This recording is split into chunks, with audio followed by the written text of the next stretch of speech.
LSU versus Alabama. When these two college football heavyweights duke it out, we all win as college football fans. It's always a great watch. The field's always littered, not with bottles or trash, but NFL players and incredible finishes. And this year's version will be no different. But believe it or not, there is even more at stake. Because this game's pretty much an elimination game on two fronts. The programs care about the most, a conference championship on one and a college football playoff berth in the other. The stakes could not be higher for either team. A third regular season loss would relegate you to normal boredom, which for these fans equals boredom. The venue in Baton Rouge will once again be cloaked in night and fanaticism, because these type of games is why you dream as a little boy, the ones you really want to play in at a high level in college football. And make no mistake, it's still going to come down to one thing: physicality. Which team will push the other around and will take the other side's will? Which group of men from either side will set the tone at the line of scrimmage on both sides of the ball and be willing to stick their face in it when it matters most? Which group wants to claw and fight to the death if that's what it takes, and it may take that. Both teams want this, but only one can have it. Shout out our boy B-Lo. So go get it, fellas. We're going to be watching with bated breath and beer in hand to see which Titan's going to walk away smiling and who will come away with the agonizing realization that the big dream is dissipated and the fun's over.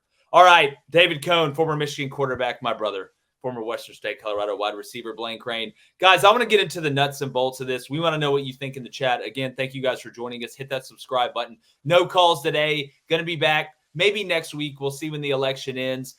Who knows at this point.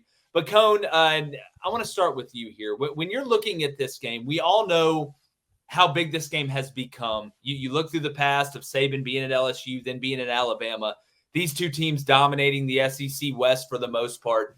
But what is one key for each side that you're looking at in this game?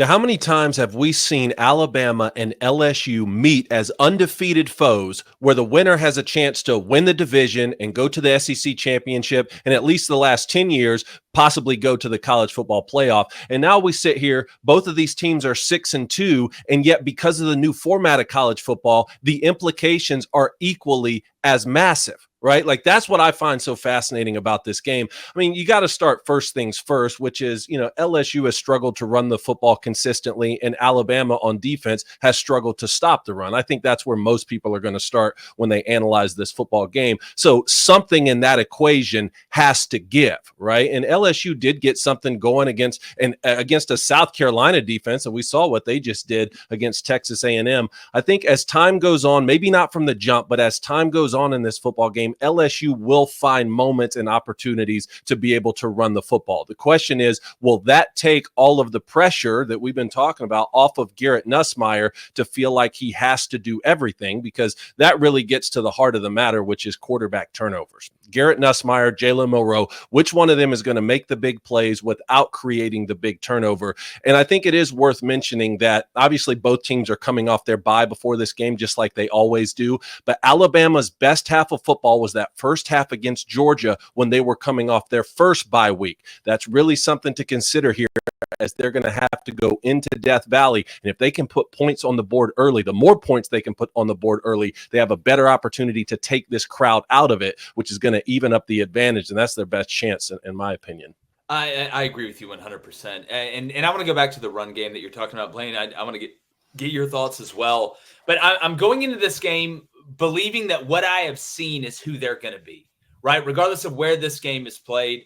You mentioned LSU struggles to run the ball. The pass protection's been pretty good. And Alabama, I think, has struggled to run the ball consistently. And I don't know how healthy Jalen Milroe really is, right? And because that's such a bigger deal when you're the type of player, the archetype of player that Jalen Milroe is, when Nick Sheridan can truly get a hat on a hat by calling power read, Q power, the zone read's more effective. Hell, when the play breaks down, if you're in man coverage with the DB's back turn being able to take off, if Jalen Milroe isn't able to run it as effectively, right, or create and keep the play alive as effectively, and it turns into a game of we know what you're going to do, who can do it better, Blaine, do you think LSU has the advantage because their offensive line, I think, is better than Alabama's in pass pro, and Alabama's going to run a lot of man coverage on defense, including in important downs. We see how much man free they run. We see how much two-man they run. They will run split coverage. They will run some zone coverage. But the longer I have to protect in man, the harder it is to cover. It's hard to cover for a long time either way,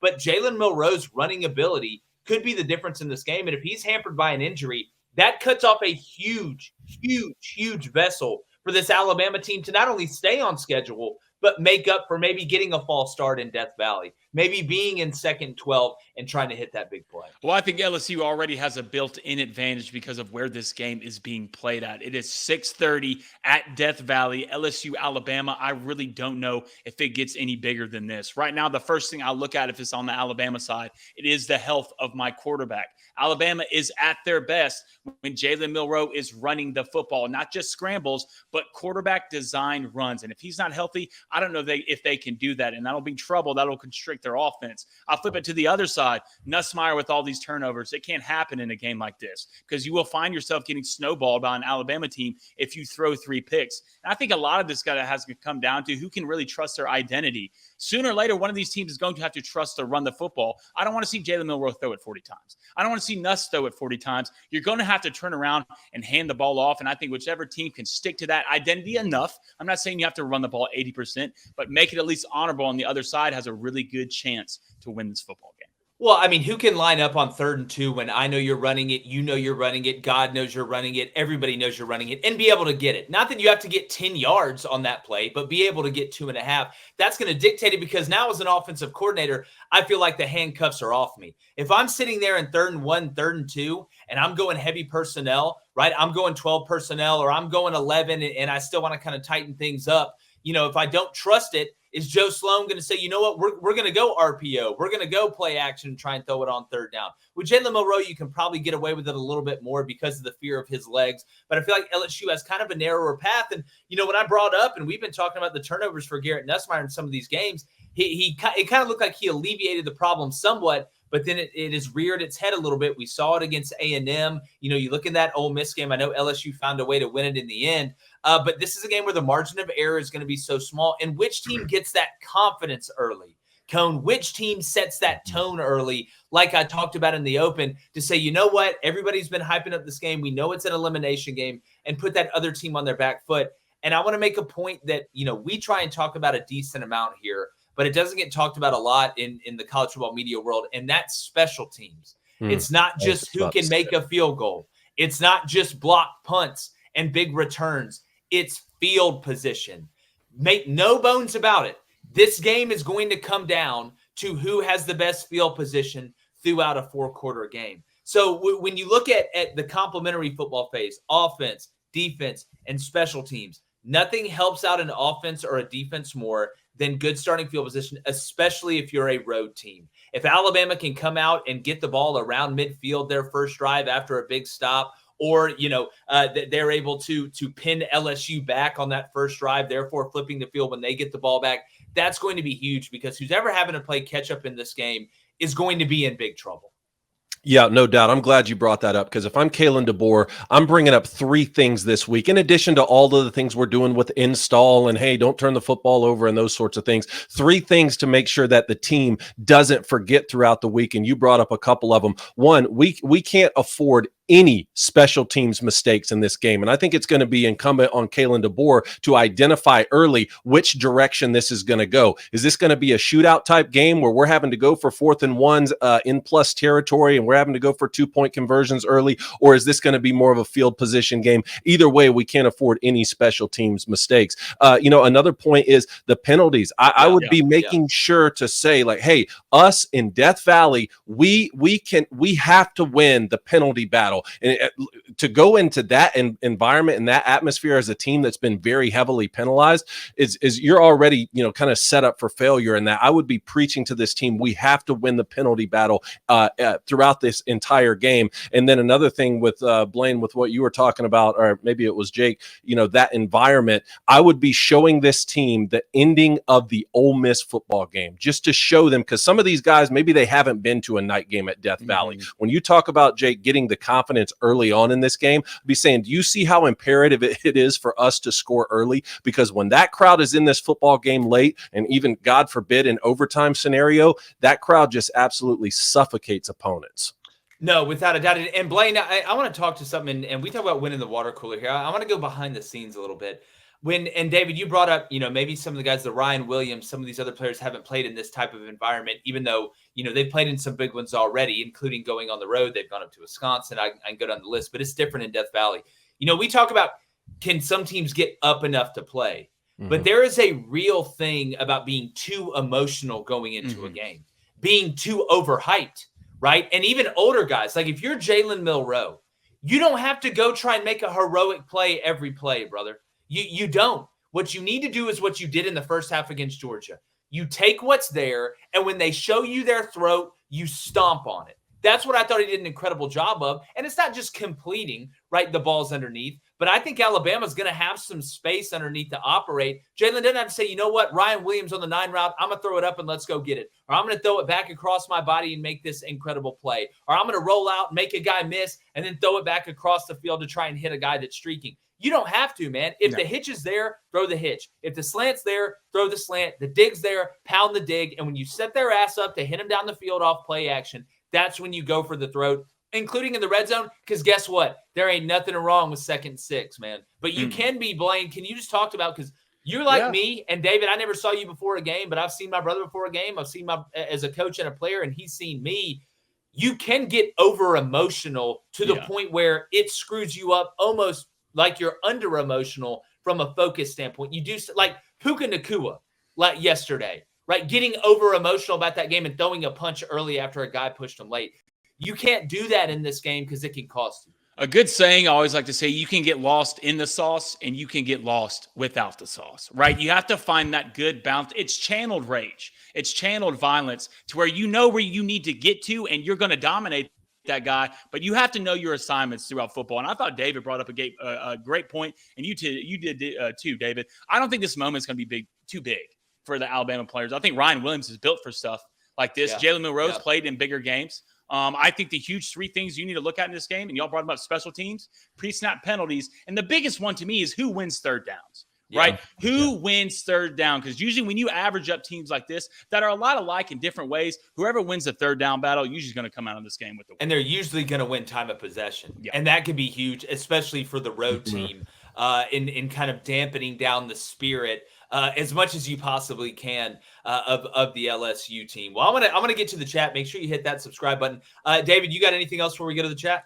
No, I would just say if I'm picking one of those stat category battles to win, that's the biggest, right? Like we've hit on so many, and they're trying to preach so many things. But if there's just one that's the biggest, to me, it's turnovers. I just don't think the loser of the turnover battle wins this game. I agree 100%. All right, Blaine, let's get to the chat. All right, chat, hit that like and subscribe button. If you donate, it's on topic. It will get read. Excuse me. We're going to start the day off with Tifosi. What's up, man? LSU at home. Bama better head coach. Bama better quarterback. Milroe QB run will go wild. Same way Reed did versus LSU. I like Bama, and I like them big. Well, I mean, I think you could talk me into either side here, but the question is, what version of Alabama are we going to get? Are we going to get a disciplined version of Alabama? That's been one of the biggest problems, right? We know there's going to be great players on both sides of the ball, and we can talk about LSU's defense, right? Be getting better, stop and being the biggest weak link on their team, even though the offense isn't what it was last year. But what version of this Bama team are we going to see? How disciplined will they be? And again, that's not just from a penalty standpoint. That's from an alignment and an assignment standpoint too. I mean, it all goes hand in hand. So we can sit here and do the category of, well, I like this position group better than that position group. I like this coach better than this coach. But at the end of the day, Alabama's got to go play discipline. We saw them do that against Wisconsin, right? We saw them do that in the first half against Georgia. Can that travel down to Baton Rouge in a hostile environment, in an elimination game where you got to keep your head on a swivel? And Blaine talked about controlled aggression, but it's discipline. That's what has Alabama fans really nervous, including my wife. She says it every game we watch Alabama. She's like, man, we just don't look as disciplined as we used to be. Yeah. If you get a disciplined Alabama, I think overall is the better team if Jalen Milroe is effective running the ball. And if neither quarterback is effective running the ball, I think Nussmeier overall is a better throw. And David, I think there's a reason why this game's over-under is at 58.5. Yeah, that's why I was going to ask you how you guys felt about the lines right now. -2.5 Alabama, the lowest I've seen it's -2, and then the over under 58.5. Do you think that's right? I mean, it sounds about right. I mean, this feels like a 31-28 type game to me, a 31-27, 34-31 type game. As far as picking a side, if Alabama was +2.5, I'd buy them up and get them at +3.5. But since LSU's +2.5, I'll buy you up a point and get you at +3.5. Give me the hook on top of the field goal for the dog. That's kind of where I sit with it right now. It felt like a true pick 'em, Blaine. What'd you think? Do you like the 2.5? I agree. If I'm going to touch any in this game, I would play with the home team, get it a 3.5 with that field goal, and I would play the under. We talk about this all the time. Usually when two teams with great offensive play each other, I wouldn't be expected. Well, here's one reason why the under scares me. If neither team is able to run the ball, that means you're going to have to do what? You're going to have to throw it. And the more you throw it, the more incompletions or big plays you're going to get, which when it comes down to – and this game kind of smells like overtime, guys. Yeah, it wouldn't be the first time we've seen this when Alabama and LSU. Remember the last time Bama went down there and LSU decided to go for 2 and go for the win. I would not be shocked at all if we get some extra football. That's why a good bet, and I don't have the line right in front of me, but we can find it, is an under in the first half. Right. Yeah. Then you don't have to worry about overtime. Then you don't have to worry about the clock quite as much. I think both teams are going to be punching each other in the mouth for that first half. The under there might be the best play. Yeah. All right, let's go to the crib. What's up, man? He says Brian Kelly owns night games at LSU. He likes LSU by double digits. That home stadium's just different. Well, I mean, you can get some great value on them now. And yes, I mean, I will continue to say, regardless of what the new EA Sports video game says or anybody else says, LSU at night is the best home field advantage in college football. I really think it is. You can make a case that maybe there's 3 of them together, but if I had to rank any environment, number 1, it is going to be LSU. It's absolutely nuts. It's wild. It's everything that is great about college football. And it's why we don't need to play stupid ass neutral site games during the regular season. I'd be a little surprised if LSU is just straight up double digits better than Alabama. Yeah. But a scenario that may come into effect is, let's say there's a 4-point lead late and Alabama's really having to push it in a 2-minute drill, something like that. And then you get a pick 6 or a strip sack fumble to the house, and then they win by 10 or 11. Like that could happen. Yeah, let's go to Sam Kim. What's up, Sam? He says, this is a pick 'em game to me. I'm taking LSU, but I still think Brian Kelly is a douchebag. Minus him, I really like LSU. Well, look, I mean, we're going to talk about Dennis Allen getting fired at the Saints. I mean, it's great to be a nice guy, but if you just want to be a nice guy, start a nonprofit. This is about winning and losing. All right, let's go to CWM. What's up, man? He said, do you think Nuss will throw at least 2 interceptions in this game? If he does, I like Bama by big numbers. Well, I mean, if you told me he was going to throw multiple interceptions, I would tell you I'd like Bama to win the game. Maybe not huge, but I'd like him to win the game. I think the question is, if the over-under was set at 1.5 interceptions, would you take the over or would you take the under? I think both quarterbacks are going to turn the ball over at least once. What would worry me about Nussmeier, and I've continued to say this, and LSU fans thought we were crazy to one point and then agreed with us, then thought we were crazy again, and now they agree with us again. It's amazing how that works, is Nussmeier under pressure. Because what happens a lot of times with anticipatory throwers, and David, I think you'll agree with this, is, replacing the blitz with the ball when you realize the blitz is coming. Well, that's not easy, but it pretty much presents itself. It's when the blitz gets shown from one side and the pressure comes from the other, and you want to anticipate a throw to the side you thought you were going to. When you let that go, if the coverage is different, is that going to cost him? That's what, when I look at Garrett Nussmeier, has kind of cost him on some of these turnovers. Well, as far as the 2 interception comment, Garrett Nussmeier could certainly turn the football over twice. The problem is Jalen Milroe could do the same thing, and then you're kind of back at square one in terms of the turnover battle there. Yeah, true. All right, one more, Blaine. I was going to Drake Tassin. Drake, what's up? He says, you also got to consider the weather could be very rainy on Saturday due to the tropical storm that's forming right now in the Caribbean. Yeah, it's Monday. Like, as somebody that grew up in the South and went to South Alabama on the coast, holler at me Thursday. I'll have a lot better idea then. But yeah, if we're gonna play the bad weather game, who does that favor more? To me, I think it favors LSU. Yeah. 1, because you're at home, and 2, a wet track evens out the speed, just like a thick track does. Why do you think Notre Dame keeps that grass so thick? And I don't know. Don't you think it'd favor Bama a little bit with the running game of Alabama? I'm 50-50 on it, man. I don't know. That's the question, though. What if the weather's ugly and both teams are having trouble running the football? Then what happens? Is it just a turnover fest because we're trying to throw our way to a win? Well, I mean, again, I think you look at which wide receiver group do you trust the most on quick game, whether that be now screens, bubble screens, and which tight end is a better security blanket. I don't think Mason Taylor is going to get talked about enough this weekend or this week leading up to this game. Hello there, viewer. Thanks for your time. Please hit that subscribe button. We'd really, really appreciate it. You guys are the best.